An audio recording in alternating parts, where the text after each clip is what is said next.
से आज से हजारों साल पहले डायनासोर्स का खात्मा हुआ था। कहा जाता है कि एक दिन इंसानियत का भी उसी तरह से खात्मा हो जाएगा। ये कहानी भी उसी सब की शुरुआत में टीनेजर लियो और सारा को दिखाया जाता है, जो टेलीस्कोप से अंतरिक्ष की ओर देख रहे होते हैं। ये दोनों एक दूसरे से प्यार करते हैं, साथ ही ये शौकिया एस्ट्रोनॉमर्स हैं। एस्ट्रोनॉमर्स उन्हें कहा जाता है जो धरती के बाहर होने वाली गतिविधियों का हमेशा ध्यान रखते हैं। तभी इन्हें तारों के बीच में एक चमकता हुआ अलग सा तारा दिखता है जो इन्होंने पहले कभी नहीं देखा होता। शुरू में इन्हें लगता है कि ये सैटेलाइट है, पर यहाँ पर जो इनके सर होते हैं वो कहते हैं कि इसकी फोटो खींचकर डॉक्टर मार्कस को भेज दो। डॉक्टर मार्कस को अगले दिन ये फोटोज मिलती है और इन्हें देखकर वो चौंक जाते हैं, क्योंकि ये एक बहुत बड़ा कॉमेट होता है जो बहुत तेजी से धरती की तरफ आ रहा होता है, पर अभी भी वो धरती से लाखों किलोमीटर की दूरी पर होता है। इसीलिए धरती तक पहुंचने में उसे कई महीने लगेंगे। डॉक्टर मार्कस वॉल्फ इस पूरी इंफॉर्मेशन को एक डिस्क के अंदर सेव करते हैं और उसके बाहर अपना सरनेम वॉल्फ और साथ ही साथ लियो का सरनेम बिटरमैन लिख देते हैं, क्योंकि लियो ने उन तक ये इन्फॉर्मेशन पहुंचाई थी।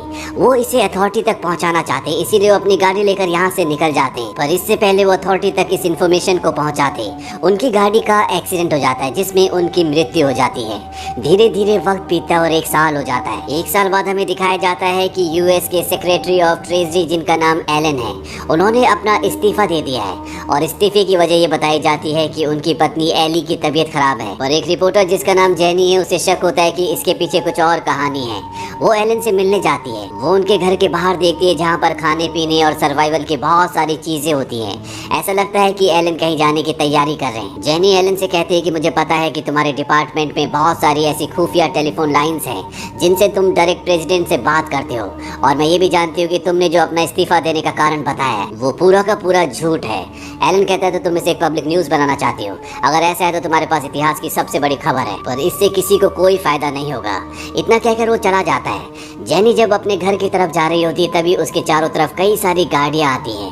ये FBI के एजेंट्स होते हैं जो जेनी को अपने साथ पकड़ कर ले जाते हैं। उसके पास प्रेसिडेंट आते हैं और प्रेसिडेंट उसे कहते हैं कि जो भी तुम्हें पता है उस न्यूज को तुम फ्लैश मत करना। बदले में 2 दिन बाद जो व्हाइट हाउस में प्रेस कॉन्फ्रेंस होगी वहां पर तुम्हें सेकंड रो में सीट दी जाएगी, जो किसी भी रिपोर्टर के लिए एक बहुत बड़ी बात है। जेनी बात मान जाती है, पर घर आकर वो एली की सच्चाई जानने की कोशिश करती है और उसे पता चलता है कि सेक्रेटरी ऑफ ट्रेजरी एलन ने इस्तीफे के दौरान जो अपनी पत्नी का नाम बताया था एली, दरअसल वो ELLIE नहीं बल्कि ELE है, जिसका नाम है एक्सटिंक्शन लेवल इवेंट। ये वो इवेंट था जिससे धरती पर पूरी तरह से डायनासोर्स खत्म हो गए थे और अब शायद एक बार फिर से ऐसा ही कुछ होने वाला है। 2 दिन बाद जेनी व्हाइट हाउस में प्रेसिडेंट की प्रेस कॉन्फ्रेंस में जाती है, जहां पर प्रेसिडेंट बताते हैं कि हमारी धरती पर अक्सर मीटियोर और रॉक्स गिरते रहते हैं जिनका साइज एक कार के बराबर या फिर हमारे हाथ के बराबर होता है। पर जो कॉमेट अब धरती की तरफ आ रहा है वो माउंट एवरेस्ट से भी बड़ा है। इसका वजन है 500 मिलियन टन्स और अगर ये धरती से टकरा गया तो धरती पूरी तरह से खत्म हो जाएगी।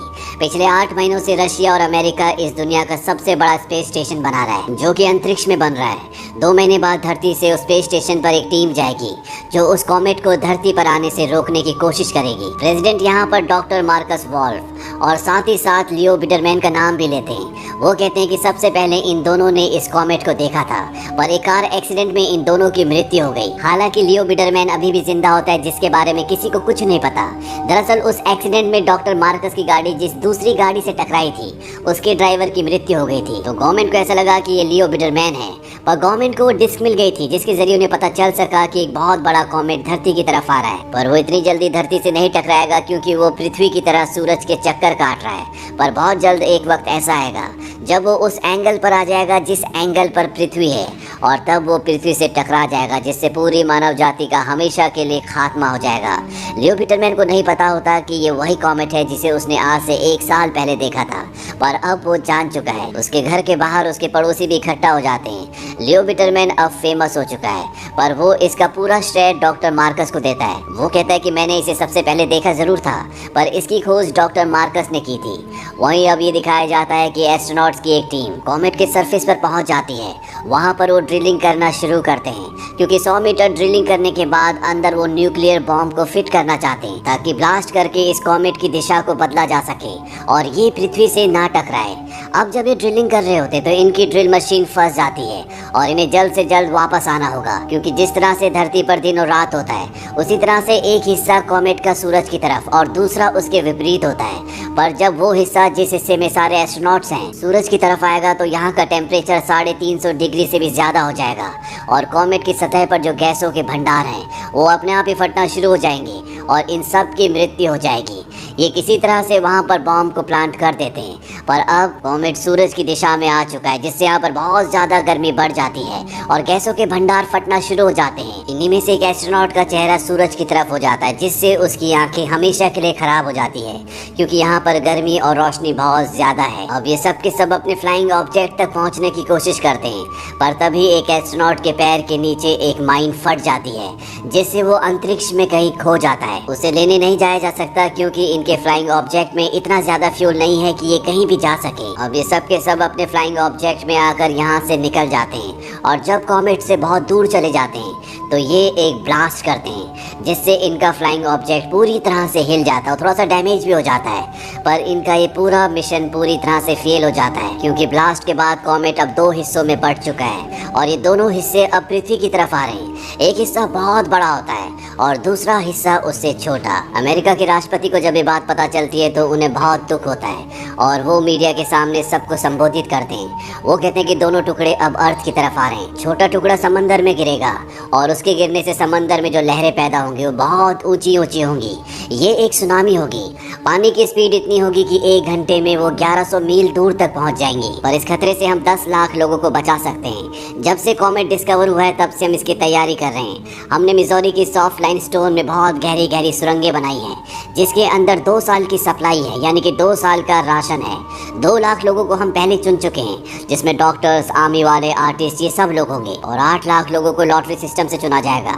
इसमें 50 साल से ज़्यादा उम्र वाला कोई भी नहीं होगा, यानी कि 50 साल से ज़्यादा जिसकी भी उम्र है उसे यहीं मरने के लिए छोड़ दिया जाएगा।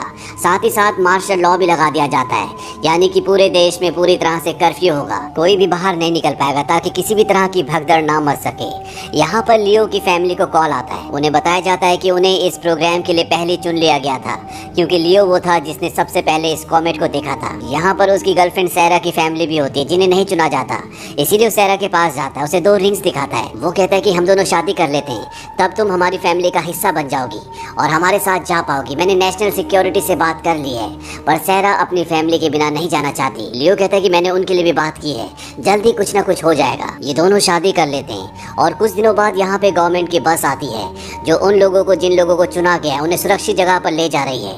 उसमें सैरा का नाम तो होता है, पर उसके पेरेंट्स का नहीं होता। हालांकि लियो ने व्हाइट हाउस में रिक्वेस्ट की थी, उसे बताया गया था कि सैरा के पेरेंट्स का लिस्ट में नाम होगा, पर यहाँ लिस्ट में नाम नहीं होता, इसीलिए उसके पेरेंट्स नहीं जा सकते। सैरा अपने पेरेंट्स के बिना नहीं जाना चाहती। हालांकि लियो उसे समझाने की कोशिश भी करता है, पर वो अपने पेरेंट्स के साथ यहीं पर रुक जाती है। लियो को ना चाहकर भी यहाँ से जाना पड़ता है। वहीं दुनिया खत्म होने की खबर के बाद चारों तरफ अफरा तफरी, लूटपाट का माहौल है। हालांकि कर्फ्यू लगाया गया है, पर अब कोई किसी रूल को फॉलो नहीं कर रहा, क्योंकि सब इस सच्चाई को मान चुके हैं कि पूरी दुनिया खत्म हो चुकी है।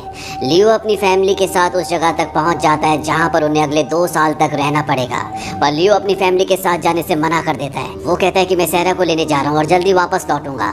ये कहकर वो वहाँ से निकल जाता है। अब केवल 12 घंटे बचे हैं जब पहला कॉमेट, यानी कि छोटा वाला कॉमेट धरती से टकराएगा। वो बताते हैं कि इससे इतनी ऊंची ऊंची लहरें पैदा होंगी जो धरती के एक बहुत बड़े हिस्से को पूरी तरह से जलाशय कर देंगी। इसके ठीक 3 घंटे बाद बड़ा वाला कॉमेट कनाडा में कहीं टकराएगा और इससे इतना बड़ा धमाका होगा कि पूरी धरती धूल से भर जाएगी। 2 सालों तक ये पूरा वातावरण ऐसी रहेगा। तब तक इस धरती पर रहने वाली हर एक चीज पूरी तरह से विलुप्त हो जाएगी। सिर्फ वही लोग बचेंगे जो केव्स के अंदर होंगे, पर उन्हें वहाँ पर 2 सालों तक रहना पड़ेगा। वहीं अंतरिक्ष में उस स्पेसशिप को दिखाया जाता है जो कॉमेट पर न्यूक्लियर बॉम्ब ब्लास्ट करके वापस आ रहा होता है, जिनकी वजह से कॉमेट के 2 टुकड़े हो गए। यहाँ पर वो प्लान बनाते हैं कि वो अर्थ पर वापस ना जाकर उस तरफ जाएंगे जहाँ पर कॉमेट का बड़ा टुकड़ा है, क्योंकि अभी भी इनके पास 4 बड़ी बड़ी न्यूक्लियर मिसाइल्स हैं और इनकी कैलकुलेशन के हिसाब से अगर ये चारों ब्लास्ट वहाँ पर करते हैं तो उस बहुत बड़े कॉमेट के बहुत छोटे छोटे टुकड़े हो जाएंगे, जिससे धरती को कोई भी नुकसान नहीं होगा। पर अगर ये वहाँ पर जाते हैं तो ये कभी वापस नहीं आ पाएंगे, क्योंकि इनका फ्यूल पूरी तरह से खत्म हो जाएगा। पर ये अपनी जान देने के लिए तैयार है, इसीलिए अपना स्पेसशिप लेकर बड़े वाले कॉमेट की तरफ निकल पड़ते हैं। वही धरती पर ही दिखाया जाता है कि लियो घर पहुंच चुका है, पर वहाँ जहाँ पर सैरा नहीं होती। वो अपनी फैमिली के साथ जा चुकी है। वो अपनी बाइक से सैरा को ढूंढना शुरू कर देता है। सड़कों पर चारों तरफ ट्रैफिक होता है, लोग अपने घरों से जा रहे हैं, पर किसी को नहीं पता कि वो कहाँ जा रहे हैं, क्योंकि कोई भी इस दुनिया में जगह अब सुरक्षित नहीं बची। लियो सैरा को ढूंढ लेता है और इस बार सैरा के पेरेंट्स उसे लियो के साथ भेजने के लिए मना लेते हैं। वो उसे कहते हैं कि तुम अपने छोटे भाई को भी ले जाओ। सैरा लियो को अपने भाई के साथ लेकर वहाँ से निकल जाती है। वहीं न्यूज रिपोर्टर जेनी को दिखाया जाता है, जिसके लिए हेलीकॉप्टर आ चुका है, क्योंकि उसका नाम भी उस लिस्ट में होता है। पर वो अपनी जगह अपनी दोस्त और उसके छोटे भाई को हेलीकॉप्टर में बिठा देती है और खुद अपने डैड से मिलने के लिए चली जाती है, जिनसे वो कई सालों से नाराज थी। पर अब उसने अपनी जिंदगी के आखिरी पलों में अपने पिता से सारे गिले शिकवे मिटा लिए। वो अपने पिता के गले से लग जाती है और तभी आसमान में दिखाया जाता है कि छोटा कॉमेट धरती तक पहुंच चुका है। वो आग की तरह जलता हुआ समंदर की ओर बढ़ रहा होता है और जब वो समंदर में गिरता है तो एक बहुत बड़ा ब्लास्ट होता है, जिससे बहुत ऊंची ऊंची लहरें पैदा होती है। जेनी जो समंदर के किनारे अपने पिता के साथ खड़ी होती है, वो उन लहरों में हमेशा के लिए समा जाती है। यहाँ पर शहर के शहर पूरी तरह से तबाह हो जाते हैं। लियो सैरा और उसके भाई को लेकर एक ऊंची पहाड़ी की तरफ जा रहा होता है, जहाँ पर उनके साथ और भी बहुत सारे लोग होते हैं। वहीं अंतरिक्ष में हमें दिखाया जाता है जहाँ पर एस्ट्रोनॉट की टीम उस तरफ जा रही है जहाँ पर वो बड़ा कॉमेट है। यहाँ पर जितने भी एस्ट्रोनॉट्स होते हैं सबके सब अपने परिवार से बात करते हैं। ये उनके लिए एक बहुत ही इमोशनल पल होता है, क्योंकि वो जानते हैं कि आज के बाद कभी वो अपने परिवार की आवाज़ नहीं सुन पाएंगे। कुछ ही सेकंड्स के बाद उनका स्पेसशिप, जिसके अंदर 4 न्यूक्लियर बॉम्ब्स है, उस बड़े कॉमेट से टकराता है और इस टकराव से एक बहुत बड़ा ब्लास्ट होता है और उस विशाल कॉमेट के बहुत छोटे छोटे टुकड़े हो जाते हैं, जो धरती की कक्षा में आने के बाद जलना शुरू हो जाते हैं। यानी कि उनसे धरती को कोई भी नुकसान नहीं होगा। वहीं लियो, सारा और बहुत सारे और लोगों को दिखाया जाता है जो एक पहाड़ की चोटी पर चढ़ चुके हैं, यानी कि पानी इतना ऊपर नहीं आ सकता, और यहाँ से वो आसमान में होती हुई इस आतिशबाजी को देखते हैं। अगर ये बड़ा कॉमेट धरती पर गिर जाता तो धरती पर हर तरह का जीव जंतु, पशु पक्षी, पेड़ पौधे सब पूरी तरह से खत्म हो जाते। जिस तरह से आज से हजारों साल पहले डायनासोर्स खत्म हो गए थे, धरती पर सिर्फ वही लोग बसते जो धरती के नीचे सुरंगों में चले गए हैं, और वो भी 2 साल बाद ही वापस आ पाते, क्योंकि 2 साल के बाद ही यहाँ का वातावरण साफ हो पाता। पर अब इन एस्ट्रोनॉट्स की कुर्बानी की वजह से धरती पर इंसानियत पूरी तरह से बच गई है। हालांकि लाखों लोग सुनामी की वजह से मारे गए। पूरा शहर अब जलाशय हो चुका है। यहाँ पर एक भी बिल्डिंग नजर नहीं आती, पर बहुत जल्द यहाँ से पानी वापस चला जाता है और प्रेसिडेंट सबको बताते हैं कि हम अपने हीरोज को कभी नहीं भूल पाएंगे, जिनकी वजह से धरती पर इतनी बड़ी संख्या में लोग बच गए। हर मौके पर हम उन लोगों को याद करेंगे। हमारे शहर पूरी तरह से तबाह हो चुके हैं, पर हम उन्हें दोबारा बसा लेंगे और अपने बच्चों को अपने हीरोज की, जिन्होंने अपनी कुर्बानी दी है, उनकी गाथाएं सुनाएंगे, और इस तरह से धरती का अंत होने से बच जाता है। तो ये थी पूरी कहानी डीप इम्पैक्ट।